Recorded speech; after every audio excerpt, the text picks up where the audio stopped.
Well, my friends, I am Dr. S. Mondol. Today, I want to share with you a new case of mesenteric lymph node swelling.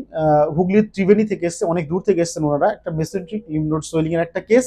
তো সেই কেসটা আমি খুব শর্টে আমি দেখানোর চেষ্টা করছি। এটা একটা শর্টস বা reels. Few sub centimetric mesenteric lymph node swelling, this is the report, CT scan report. এবং এটা হচ্ছে আমাদের কেস টেকিং পোর্শন পুরোটা দেখে নেন। পুরো ডিটেলস ভিডিও অবশ্যই আসছে খুব দ্রুত। আর এর সঙ্গে এটা হচ্ছে prescription, this is the prescription আমি পিন আর্ট করছি, পয়জন নাট আপাতত 200 পরপর, এবং সাবসিকুয়েন্টলি দেবো। এবং ইমার্জেন্সি কন্ডিশন আমরা ডায়াসকোরিয়া দিচ্ছি। এবং এটা তুমি বসো ওখানে। আচ্ছা, আমি পেশেন্টের কাছ থেকে শোনাচ্ছি কি কি কষ্ট হচ্ছে। আমার পেটের নাভির আশেপাশটা খুব ব্যথা হচ্ছে, আর টয়লেটের ওখানটায় টয়লেট করার সময় ব্যথা হয়, আর গা হাত পায়ে প্রচুর ব্যথা।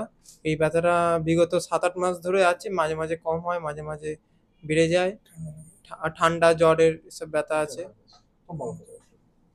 বাচ্চা কতদিন ধরে সাফার করছে? আমার ছেলে এই ধরুন না গত বছর নভেম্বর মাস থেকে এরকম পেটে ব্যথা করছে। আমরা অনেক প্রচুর ডাক্তার দেখিয়েছি, কিছুই হচ্ছে না।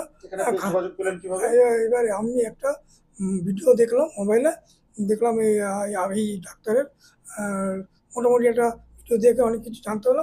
আমি দৃঢ় বিশ্বাস নিয়ে এই ডাক্তারবাবুর কাছে এসছি, আজকেই এসছি। আর আমি আশা রাখবো ভবিষ্যতে আমার ছেলে ভালো হয়ে যাবে, সুস্থ হয়ে যাবে। অসংখ্য ধন্যবাদ আপনাকে। অবশ্যই ধন্যবাদ।